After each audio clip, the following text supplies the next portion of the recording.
let us look at the velocity distribution and momentum flux distribution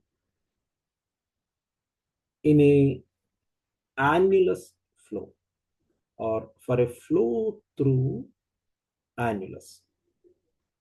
Okay, so this particular schematic is taken from the uh, book written by Bird, Transport Phenomena. So here I try to redraw the same for the system. So you can just see the yellow color lines, this is this portion.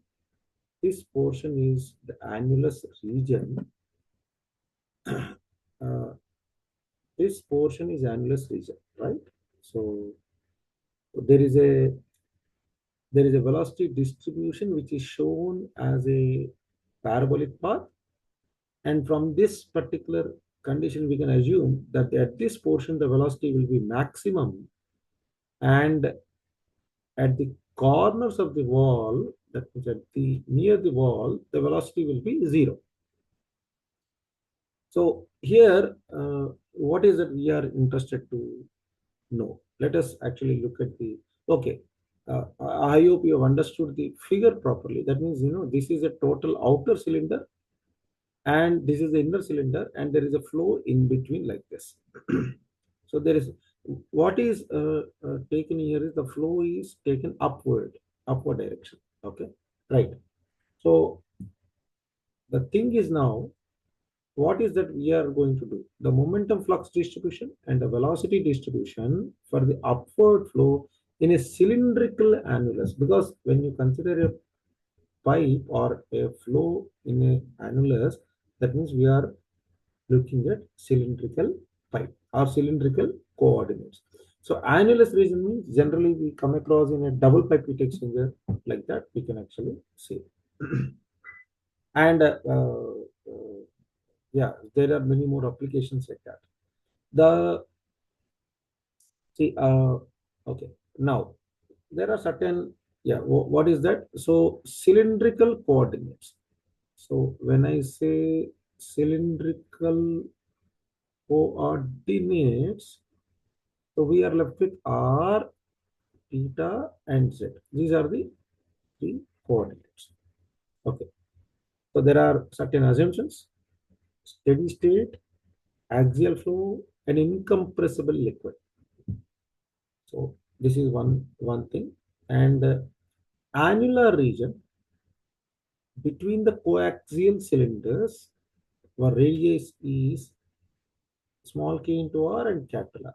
See here, this is the radius. That means you can see this is the radius. That means outer wall. Up to this, from this place to the outer wall, you can see that is a one, and the radius total radius is taken as this one.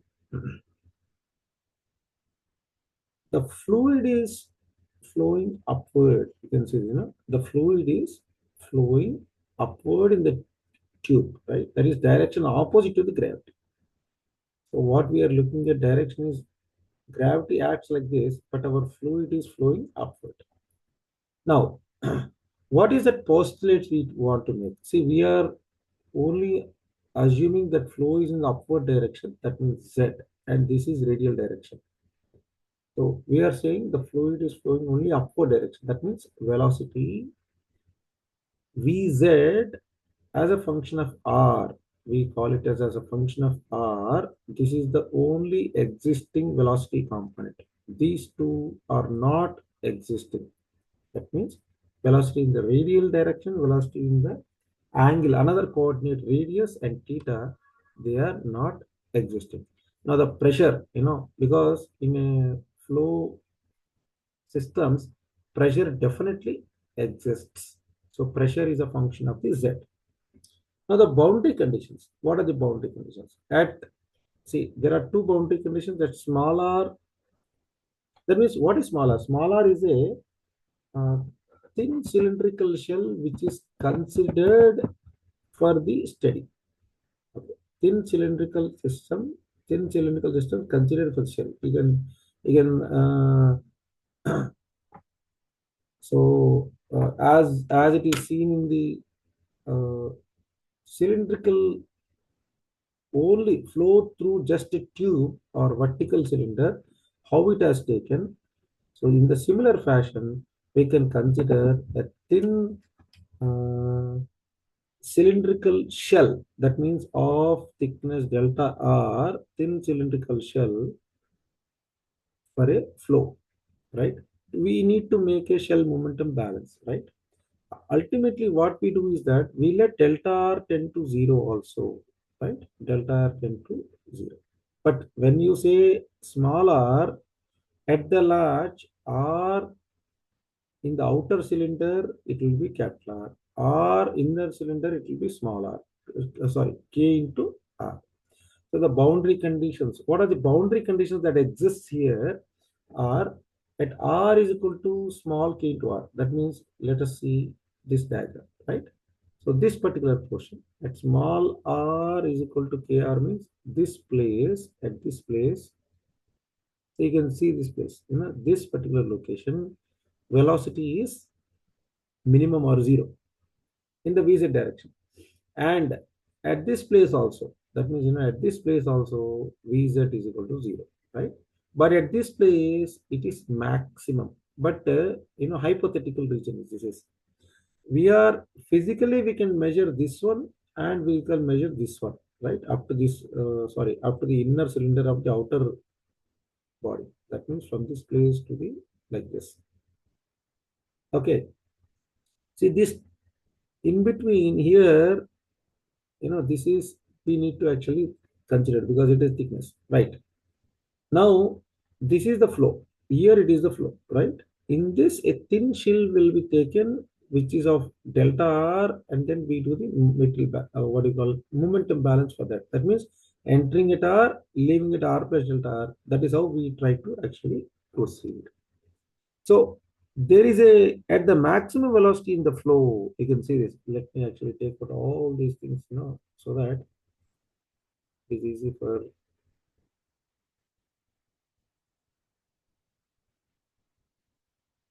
yeah. So all these things are taken away. Yeah. Now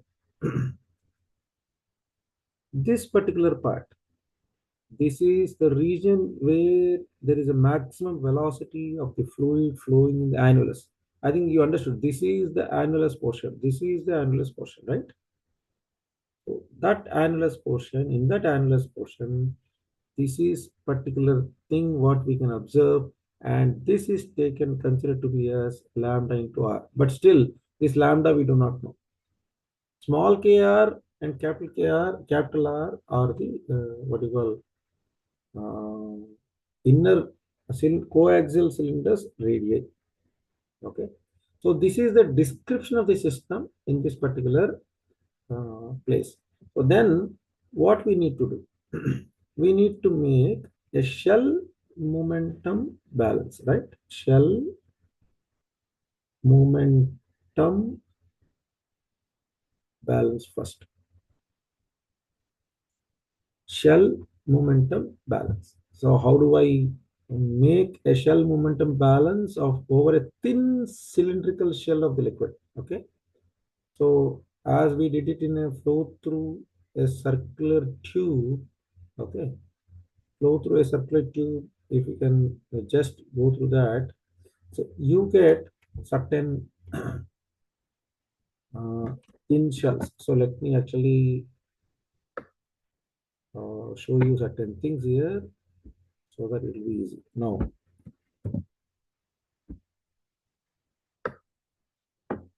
Yeah,